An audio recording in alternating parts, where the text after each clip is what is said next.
Hi, my name is Jelani, and I would like to document a day in the life of a modern teenager. Looks like my dad's friend Bill is here. It's 12 o'clock. I got up late, so I'm gonna be late for school. Hey Bill, how how would you like to be interviewed for a school project? Well, I, what are the requirements, and do I get paid? No, I can give you $1. No, no, I don't mean that. What? Um, Yeah. so basically, how has technology changed your life? Oh, technology is a big subject Hmm. because technology's been changing my life forever. Let's start with Because, the internet. well, the internet is probably changed my life in that owning books isn't as important as it once was. Reference books, for instance, you can dictionaries, encyclopedias aren't necessary Hmm. really anymore because you can find that information on the internet so easily and available in your telephone. Here, Or let your me get on this device. side. Uh, I uh, What about cell phones? Well, cell phone is exactly what I'm talking about in that you carry it with you, and it has the power of all sorts of different books. It has the power to compute. Has the Hmm. uh, so, for instance, my in my career, I used to need a whole bunch of people to help me do the work that I do now. Yeah. Um, I access that online, Now your phone does it. and my I can do I don't normally I normally do it on a laptop computer, but the phone is perfectly capable Hmm. of doing everything that I can on that I used to do on a laptop, and as I said before, the laptops, and I really did actually work before there were laptops. I remember in our department at the bank we had 10 or 11 people, and we only had one computer. It was a Right. big deal, and so now it's available to everybody. And as I said, I'm a sole proprietor now, and I used to need a number of people to do the work that I do, and I So, don't need them anymore. so what do you do? Oh, I'm a money manager. Money manager. Yeah, I invest money for people that don't feel capable to do it themselves for themselves. Hmm. Okay. Okay. How would you say technology, like including cell phones and computers, have changed your social life? Well, it's not all for the better. Uh, uh, I know that trying to have a conversation via text messaging, for instance, leaves uh, a lot to be desired in certain circumstances. Um, and any delicate matter, you don't want to use the, you really need to do things face to face so that people you can read people's faces and understand something about what they mean and what they say by their posture and their facial expressions. So that with technology you miss that. Now I'm not along far enough to use the FaceTime, Hmm. and so I don't I don't use even that. use that. Yeah, so I'm not. I think in my social life, it it is well, it's made it easier and harder. Hmm. In that I'm not a. I do use. I'm a Facebook user, but I don't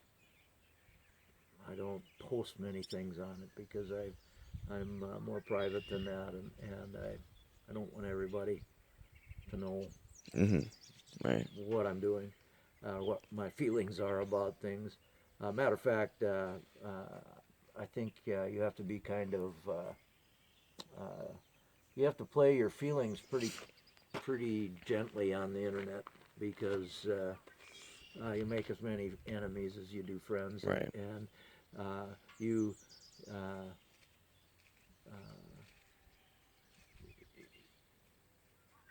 as I say, you might not say things in person than you would in. So I think it's made social life uh, uh, better in some ways. It's easier to organize a group um, than it used to be, but it is harder to. It shouldn't be a vehicle for me anyway. It shouldn't be a vehicle for communicating, for Right. having a conversation. Well, I would say Facebook isn't necessarily for communication as much as like maybe Twitter would be about communication. Facebook is more of like I don't understand that it's difference because it's still not a way to read people's facial expressions right. and understand Yeah. their posture and their unsaid communications, via Hmm. whether they're looking at their shoes or looking you in the eye or You want to maybe know they're looking something at your interesting? shoes, not their own That's shoes. why I use Snapchat. Oh, I don't know anything Because about with Snapchat. Snapchat, what you do is you take a picture of your face. And send it so people can know if you're angry or not. Yeah. Oh, But what I do is I look at the I don't look at the front camera. I don't look at this screen. I don't look at my face on the screen because then you're judging your own face. oh, Because you don't see your face when you talk to somebody. oh, So I look at the camera uh-huh, and I stare into the flash. So it like uh-huh, kind of like yeah, mesmerizes you. uh-huh. And then I just take the picture and then people are like then it's like you're actually looking at them. Mm-hmm. So, what else do you want to know about technology? I'll tell you about the things that you don't think about technology because you just take it for granted. Mhm. Many mornings when I would go to school, and I was lucky enough to drive a car to school, Mhm. just about every day. I pretty much drove every day that I was of age, and except for the days that my car wouldn't start because it was cold out, Mm. and carbureted cars didn't start. Hmm. And this was in the '70s, where a lot of people think of those as pretty interesting classic cars now, but but frankly, cars start all the time. There's just very seldom that a car doesn't start, and that's really huge technology for a person my age. Just to not even worry about how cold it is or whatever, your car's Hmm. going to start. My car did start yesterday because the battery was dead. That hasn't changed. That hasn't changed It at all. happened twice and well, it only happened twice. It started yesterday. Another thing that I think is well, let me see. I've kind of forgotten my train there. You were talking about cars and Yeah, I'm just but that's huge technology. Oh, for instance, disc brakes on a car. mhm. I mean, they stop the car over and over and over again. They don't heat up very much like drum brakes used to, and so that type of technology, cars are incredibly more expensive than they used to be, than they were in the '70s and '80s. But the car is so much better. Mhm. And frankly, a 1970s car that had 100,000 miles on it was pretty much shot. It usually was rusted, and the parts were worn, and it wasn't very reliable. Now, today, a car with 100,000 miles really hasn't lost all its value. And if you go and look at used cars, you find many used cars over 100,000 miles that are quite expensive. Yeah, because Mhm. they're still reliable and good transportation. So that's kind of an interesting thing that a lot of people think technology is just what you can hold in your hand and see on the computer and beam information to you from satellites and Yeah. things like It's the that. stuff you under the hood. Yeah, there's lots of stuff under the hood people that just take it for granted haven't understood it. Things in the house are well, that's fairly recently that I can turn my thermostat up and down with my telephone, for instance. And they used to have, I can see what the temperature is in my lake cabin in the dead of winter to make sure that it isn't freezing up. Oh, nice. People used to have systems like that. They could call on the telephone on the landline and somehow figure out if it was freezing. They couldn't tell what the temperature is, but they could tell if it was below freezing. They're little thermostats that you could plug a light in, and if it got below freezing, it would turn the light on. So your neighbors would say, "Oh, Bill's house is freezing up." All of these crazy things that you don't have to do anymore. What other kind of? Well, I have another question. Okay. It's not directly related to technology, but what would you say you wish you learned in school that you weren't taught? Oh my goodness. How about this? How about asking me the question similar to that? What I should have learned. What you should have learned? That I wish I had. I look at my life as far as education as a whole bunch of missed opportunities. I mean, I didn't apply myself like I should have. I mean, I got okay grades and all of that, but I didn't move into other areas and pursue those like I could have and maybe should have. Well, one of them are and your family is very musical, and my family's pretty musical, but as soon as I got an opportunity to stop taking music Yeah, lessons, you stopped. I did. Yeah. And that was a mistake for me, and because I find that It's not too I'm late. kind of an entertainer personality, and I'm kind of a show-off, and I think if I knew an instrument, I'd be impossible. I would be showing off all the time. So, It's not too late. well, you're probably right. So that's a good way to kick my butt. It's not too late, Bill. You can do it. There's oh, what was I gonna say? I just wish that Okay, other things that you wish you would have learned? is more about how to actually do it. Do you know what I mean? How to live your life. Oh. They don't tell you that. Well, that is true. Is that meant to be up to the person? Should that not be taught in school? Like, should some kids not? Yeah, you learn a lot as you go. Yeah. And you make mistakes and learn from them. And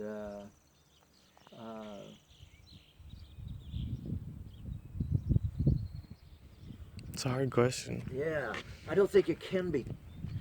It can be taught. You actually are learning that from observation. You learn that outside of You school. look at this lifestyle, you look at that lifestyle, and you actually choose which style, how you want to live. And if you want to live in the fast-paced world of a big city and maybe that doesn't bother you, to have all the people and all the traffic and just high pressure all the time. Or if you want to live in a place that has less people and less pressure and not have to worry about being tyrannized by choices.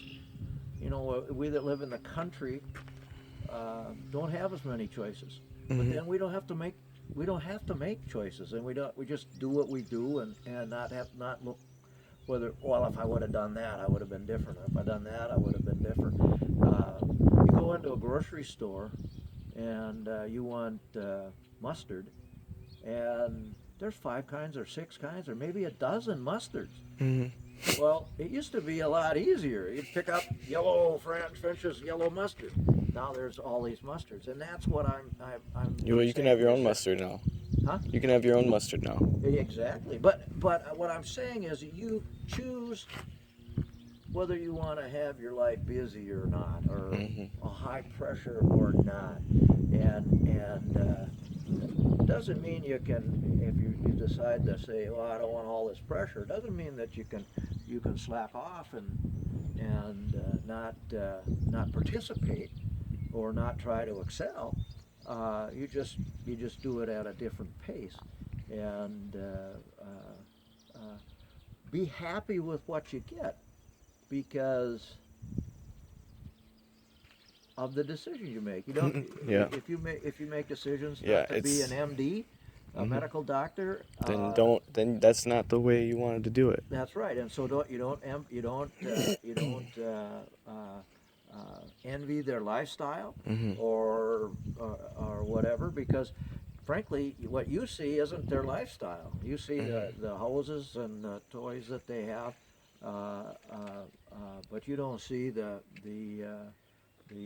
nights and weekends and 70 80 hour weeks at high pace and so I think the best thing to do is to search what works for you as far as the pace, and then try to try to innovate in that uh,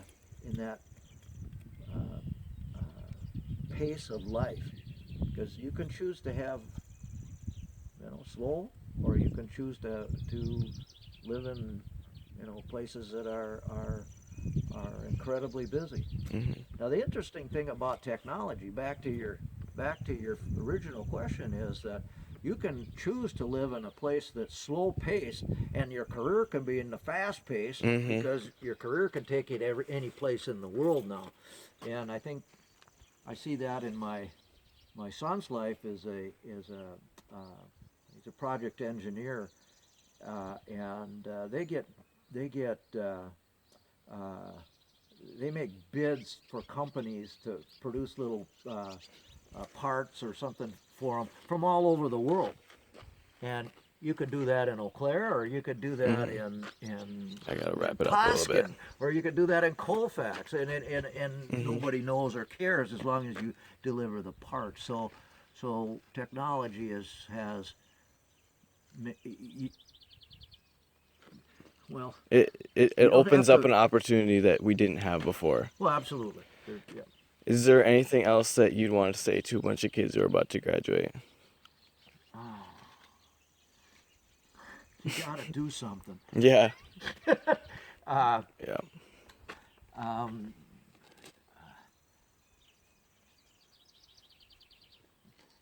you've been told you can do anything, Mhm. and that's true. But you got to do something. Uh, and whether you feel that you're not good at it,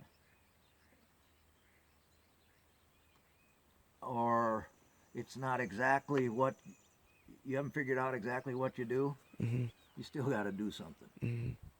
and that'll bring you to what you eventually want to do by just doing what's available and taking advantage of opportunities and then not being envious. Just say, this is my life. I'm going to do the best I can and be happy with what you have, no matter if you're a one percenter Mhm. on one end or a 10%er on the other end. Mhm. You're, that is a culmination of your decisions. Mhm. Mhm. So that's what I'd tell them. Thank you. Thank you. It was I don't really interesting. know how to end this. Oh, I just you kind of say. I just kind of woke up and Well, this is an assignment, yeah, but so I'm glad to help. I slept in today and I didn't do it for the past month, so I just did it all just now. So Okay.